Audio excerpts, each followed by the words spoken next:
ఒక్కసారి కొమ్మూరి గోల్డ్ కి కాల్ చేయండి. తాకట్లో ఉన్న మీ బంగారాన్ని విడిపించి మార్కెట్ ప్రైస్ కి వాళ్ళు కొనుక్కుని మిగతా డబ్బులు మీకు ఇచ్చేస్తారు. నమస్తే, వెల్కమ్ టు అవర్ ఛానల్. నేను మీసిరి. ప్రస్తుతం మనతో పాటు ఉన్నారు ప్రముఖ ఆధ్యాత్మికవేత్త, సూర్య ఉపాసకులు, sun spiritual society founder, vegetable therapist Vikramaditya గారు. గురుగారితో మాట్లాడదాం. గురుగారు నమస్కారం. సూర్యోస్మితల్లి. గురుగారు, ఈ న్యూమరాలజీకి సంబంధించి కొన్ని డౌట్లు ఉన్నాయి నాకైతే.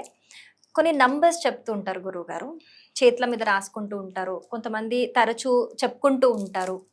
సో ఇవి నిజంగా వర్క్ అవుతాయా? ఈ నంబర్స్లో ఎక్కువగా నేను విన్నదైతే 369 అనే నంబర్ బాగా విన్నాను గురుగారు. సో అసలు ఈ 369 నంబర్ యొక్క ప్రాముఖ్యత ఏంటి? ఇది ఏ విధంగా ఉపయోగిస్తే రిజల్ట్స్ ఉంటాయి? ఇది నిజంగా వర్క్ అవుతుందా లేదా? 369 3 6 9 అంటే మనకి గడియారంలో ముళ్ళను చూపిస్తారా? అంతేనా? స్టాండర్డ్గా కదలకుండా ఉండేటువంటి సంఖ్యలు అవి. అవును. ఇంకేమైనా వస్తున్నాయి చూడండి. 369 ఇక్కడ 12 వస్తుంది కదా. 12 3 3 12 3 3 6 6 9 9 12 కూడితే మళ్ళీ 3 12 1 + 2 3 3 6 9 ఓకే. అంటే ఏదో ఉంది, మిరాకిల్ ఉంది. అద్భుతం అది. దాన్ని ఎలా మనం మన లైఫ్కి అన్వయించుకోవాలి అంటే ఇక్కడ టైం మేనేజ్మెంట్ ఏదో నడుస్తుంది. మా గురుగారు ఒక మాట చెప్పారు, కాలంతో వస్తాం, కాలంతో వస్తాం, కాలం చెల్లితే వెళ్ళిపోతాం. కాలం చెల్లింది వెళ్ళిపోయాడు, కాలం తీరింది కాలం చేశాడు, కాలం చేశాడు, కాలంతో వచ్చాం, కాలంతో తీరిపోతే వెళ్ళిపోతాం. అంటే ఈ కాలం అనేది ఏదో చేస్తుంది. అంటే అది 3లో ఏదో ఉంది. 3 అనగానే గురుడు జూపిటర్, 6 అనగానే ఇప్పుడు మళ్ళీ నన్ను చాలామంది తిట్టుకుంటారు. వేదిక్ దాంట్లో 6ని శుక్రుడిగా చూస్తారు, 9ని కుజుడిగా చూస్తారు నార్మల్ వెస్ట్రన్ న్యూమరాలజీలో. నాది వేదిక్ న్యూమరాలజీ, సంఖ్యాశాస్త్రం అనేదానికి చాలా ప్రమాణాలు ఉన్నాయి. కాలం అద్భుతమైనటువంటి మ్యాజిక్స్, మిరాకిల్స్ చేస్తాయి. 6 నేను కుజుడిగా చెప్తాను, సుబ్రహ్మణ్యుడు. 9 శుక్రుడు, పూర్ణఫలం వేదిక న్యూమరాలజీలో. ఇప్పుడు చాలామంది అంటే శుక్రుడిని చివర పెట్టి మధ్యలో కుజుడిని పెట్టుకొని ఎదురు గురువుని పెట్టారు. గురు నేనేమంటానంటే గురుడు, కుజుడు, శుక్రుడు వీళ్ళు ఒక టైప్ ఆఫ్ ఎనర్జీస్ కలిగి ఉన్నవాళ్ళు. దాన్ని మీ జీవితంలో ఎలా అన్వయించుకోవాలి? 3 బ్రాహ్మీ ముహూర్తంలో నిద్రలేచి సూర్యోదయ సమయం 6 మినిమం, 6కు అటు ఇటు 6, ఒక్కొక్కసారి టైమింగ్ అటు ఇటు మారుతుంది. మన జీవితంలో షణ్మతాలని 6 మతాలు ఉన్నాయి. అంటే సూర్యుడు, శివుడు, విష్ణువు, పార్వతీదేవి, గణపతి, సుబ్రహ్మణ్యుడు, షణ్మతాలు. వీళ్ళని షణ్మతాలని ఆచరిస్తూ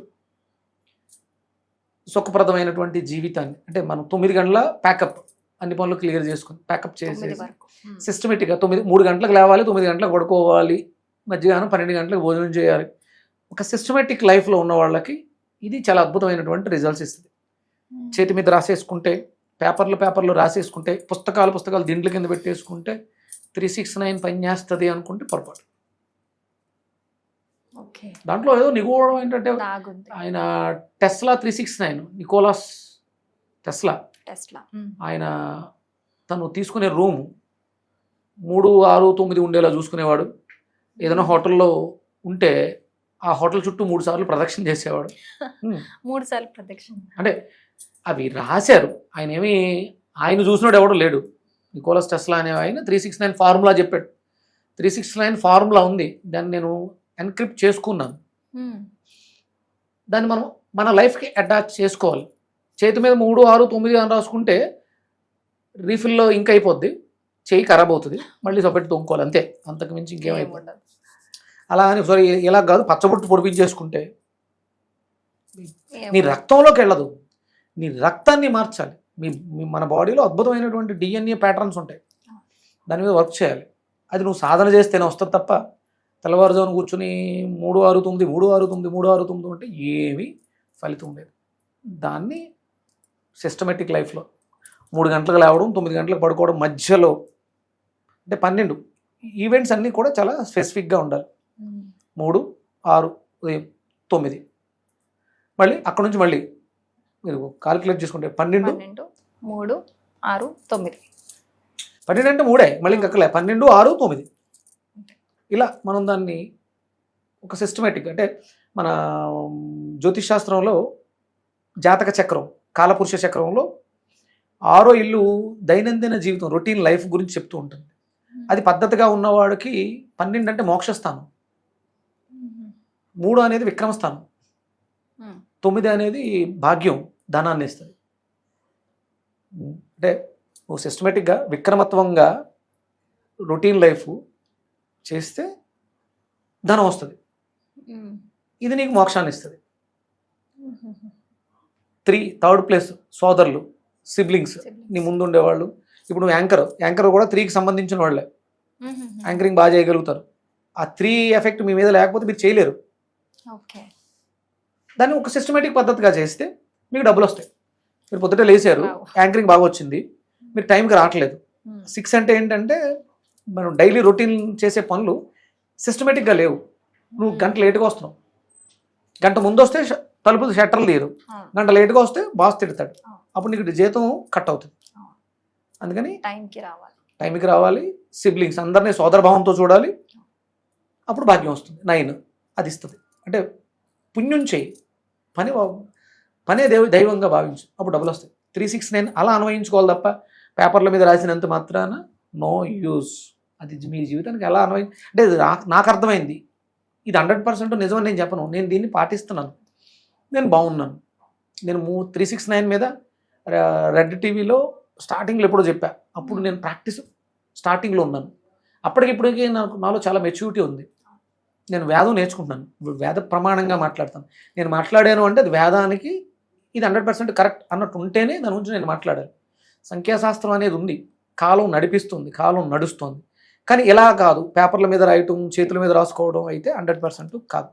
దానికి ఇంకోటి ఏదో చెప్తుంది, మీరే వెతకండి, మీకే తోస్తుంది. ఇది నాకు తోచింది, నేను నచ్చిన వాళ్ళు దాన్ని పాటించండి, రిజల్ట్స్ రావచ్చు. లేదా మీకు ఇంకొంచెం కొత్తగా ఆలోచించండి, మీకు తెలిసిన విషయాలు ఏమైనా ఉంటే కామెంట్ రూపంలో చెప్పండి. దాని నిజంగా దాని గురించి ఆలోచించి బాగుంటే దాని గురించి మాట్లాడదాం. నాకు అనిపించింది, నేను పెట్రోల్ బంక్కి వెళ్తే 369 కొట్టిస్తా. కొన్ని ఈవెంట్లో నాకు తెలియకుండానే 369 బిల్లు వస్తుంటుంది. ఎక్కడికైనా వెళ్తే క్యాబ్లో బిల్లు 369 రావడం అంటే మన థింకింగ్ ప్యాటర్న్ పర్ఫెక్ట్గా ఉన్నప్పుడు. నేను బయటకు వచ్చేటప్పుడు నేను 3:12కి ఇక్కడ ఉండాలని డిసైడ్ చేసుకున్నాను. కరెక్ట్గా వచ్చి చూసుకున్నాను, 3:12కి నేను కుర్చీలో కూర్చున్నాను, మీరు చూసుకోవచ్చు. నేను మీ లోపలికి వస్తున్నాను, 3:06కి గేట్ తీసుకుని లోపలికి వచ్చాను. నేను ఇంట్లో అనుకున్నాను, నేను ప్లాన్ చేసుకున్నది కాదు, కరెక్ట్గా నేను అనుకున్నాను 3:12కి ఇక్కడ నేను కూర్చున్నాను. అప్పుడు నాకు యూనివర్స్ ఏదో చెప్పుద్ది, ఆ సిస్టంలో నేను ఉండాలి, నేను యూనివర్స్లో కాన్షియస్నెస్ తోటి ఉండాలి. ఆ స్ఫురణ మీకు ఉన్నప్పుడు యూనివర్స్ మిమ్మల్ని మీరు ఏమనుకుంటే అలా చేసి పెడతారు. యూనివర్స్ కనెక్ట్ అవ్వాలి. మనం పొద్దుటే లేవకుండా బద్ధకంగా కూర్చొని లేవండి, ఫస్ట్ ముందు వేకప్, నువ్వు లే, సరెండర్ అయిపో, నాకేం తెలియదు. నేను ఫస్ట్ ఒకటే అనుకున్నాను, నేను ఫస్ట్ సబ్జెక్ట్ నేర్చుకోవడం మొదలుపెట్టినప్పుడు 2013లో నా ఫస్ట్ వర్డ్ ఏంటంటే an instrument of your peace. చేతులు రెండు ఇలా పెట్టి సూర్యుని చూస్తూ an instrument of your peace, నీ శాంతికి నన్ను ఒక ఇన్స్ట్రుమెంట్లా వాడుకో అని అడిగా. సన్ స్పిరిచువల్ సొసైటీ అనే ట్రస్ట్ పెట్టే స్థితికి నన్ను తీసుకొచ్చాను.